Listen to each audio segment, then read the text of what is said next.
The boardroom fell silent the instant a simple silver badge slipped from a worn leather wallet and landed on the polished conference table. The CEO's smug smile vanished. Executives stopped breathing. Security officers froze in place. The mocking laughter that had echoed only seconds earlier dissolved into a terrifying silence, because the man they had dismissed as a nobody wasn't just another visitor. One glance at that badge was enough to halt every meeting in the building, lock every elevator, and send emergency calls racing through the company's highest offices. In that unforgettable moment, everyone realized that the greatest mistake they had made was judging a father by his faded jacket instead of his character. If you believe kindness is stronger than pride, forgiveness is more powerful than revenge, and everyone deserves a second chance, please like this video, leave a comment, share it with someone who needs hope today, and subscribe to our channel so you can join our community for more unforgettable stories. Every employee at Aldridge Dynamics knew that Grant Holloway believed appearances told the truth. As the celebrated CEO of one of the country's fastest-growing technology companies, he had built a reputation for demanding perfection in every detail. Expensive suits, luxury watches, polished shoes, and flawless presentations were, in his eyes, signs of competence. Anyone who looked ordinary rarely received a second glance. His success had convinced him that wealth reflected worth, and over the years that belief quietly transformed confidence into arrogance. On the same bright Tuesday morning, a man named Everett Rowan parked an aging pickup truck several blocks away from the glass headquarters. The truck carried years of scratches and faded paint, but it had never failed him. Sitting beside him was his 9-year-old daughter, Clara, who carefully smoothed the wrinkles from her father's shirt before smiling with innocent pride. Everett smiled back even though he knew the shirt was old enough to remember better days. For almost a decade Everett had raised Clara alone after losing his wife to a sudden illness. The grief had nearly broken him, but every sunrise reminded him that one little girl still depended on him. He accepted every honest job he could find, repaired broken furniture on weekends, volunteered at veteran centers, and never complained about the sacrifices required to keep food on the table and hope alive inside their small home. What almost nobody knew was that Everett's modest life was a choice rather than a failure. Years earlier he had served with distinction in a highly classified federal security division responsible for protecting critical infrastructure and investigating corporate threats connected to national security. After witnessing too many families destroyed by endless assignments, he quietly retired and chose fatherhood over prestige. The badge tucked safely inside his wallet remained active only because he occasionally accepted confidential assignments that required absolute discretion. His oath had never expired, even if the headlines had forgotten his name. That morning Everett wasn't visiting Aldridge Dynamics for money, recognition, or employment. Federal investigators had quietly received evidence suggesting that someone inside the corporation had unknowingly allowed sensitive government technology to become vulnerable through careless contracting practices. Everett had been assigned to perform an unannounced compliance inspection before greater damage could occur. His instructions were simple.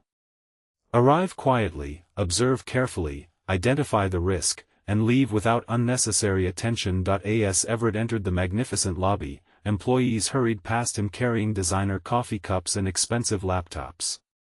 Several people glanced at his worn boots before looking away.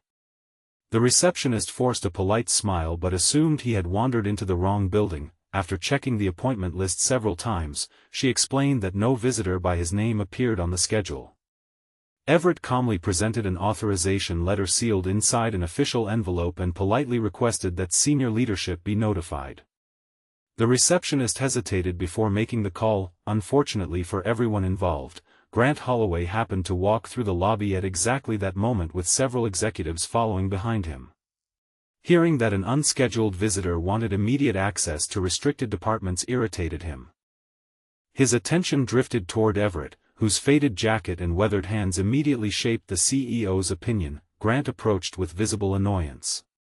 Without asking meaningful questions or reading the authorization letter, he decided he already understood the situation. In front of dozens of employees, he dismissed Everett as another desperate man hoping to impress someone important. His words carried the cold confidence of someone who had forgotten how deeply public humiliation can wound another human being. Everett remained calm. Years of disciplined service had taught him that anger rarely solved anything.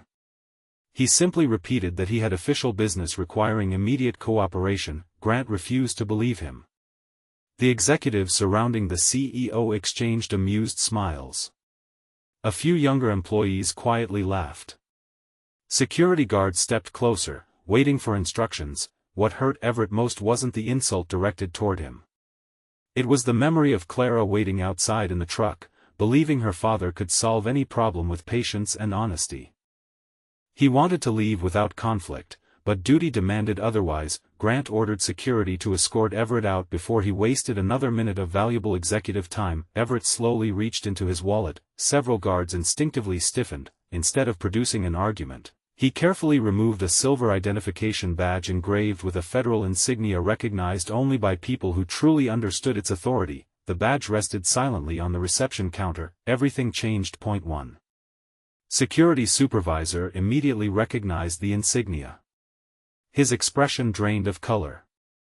Without hesitation, he ordered every guard to stand down. Grant looked confused, then alarms began appearing on executive phones. Within moments the company's compliance director rushed into the lobby, staring at the badge with open disbelief. She quietly informed Grant that federal cooperation protocols required immediate access, complete transparency, and unrestricted assistance.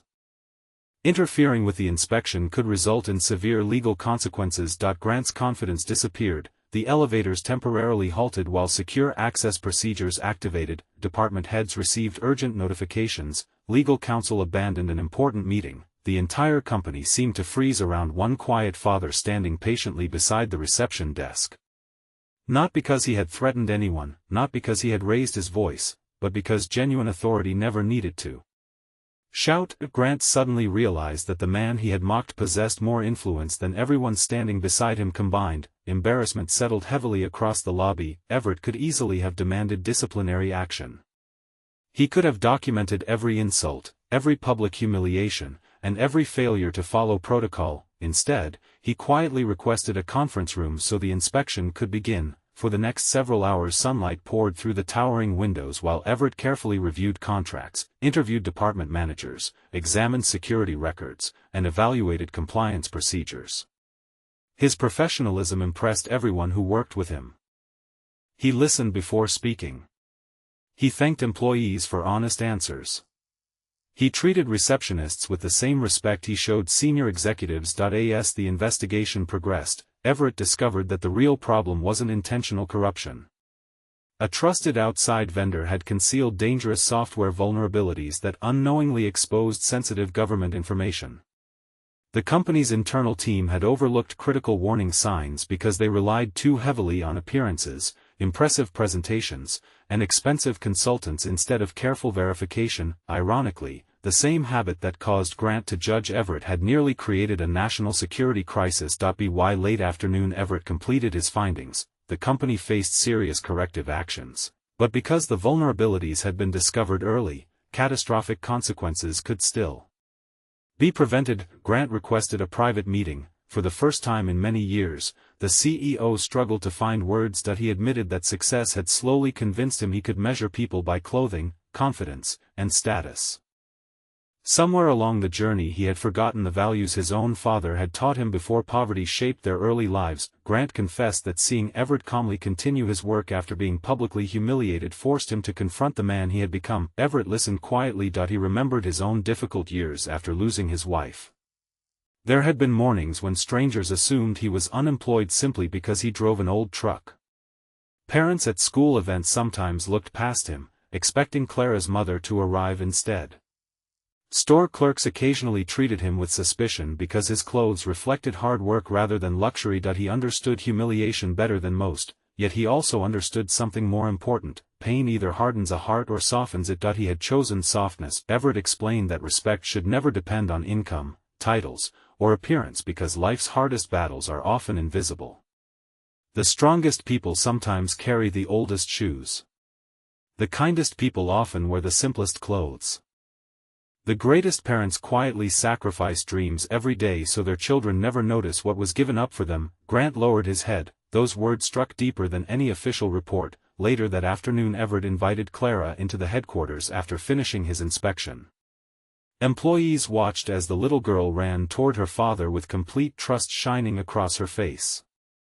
She hugged him tightly before proudly telling everyone that her dad could fix almost anything. Many employees smiled through tears. The image of that little girl embracing the man they had underestimated reminded everyone that true greatness is measured at home long before it is recognized in boardrooms. Grant knelt beside Clara and sincerely apologized for treating her father unfairly. He didn't offer excuses. He simply admitted he had been wrong. Clara looked at her father before smiling gently. She said that her dad always told her people make mistakes, but brave people admit them. Several employees quietly wiped their eyes. Over the following months, Aldrich Dynamics transformed its corporate culture. Interview policies changed so applicants received fair consideration regardless of appearance.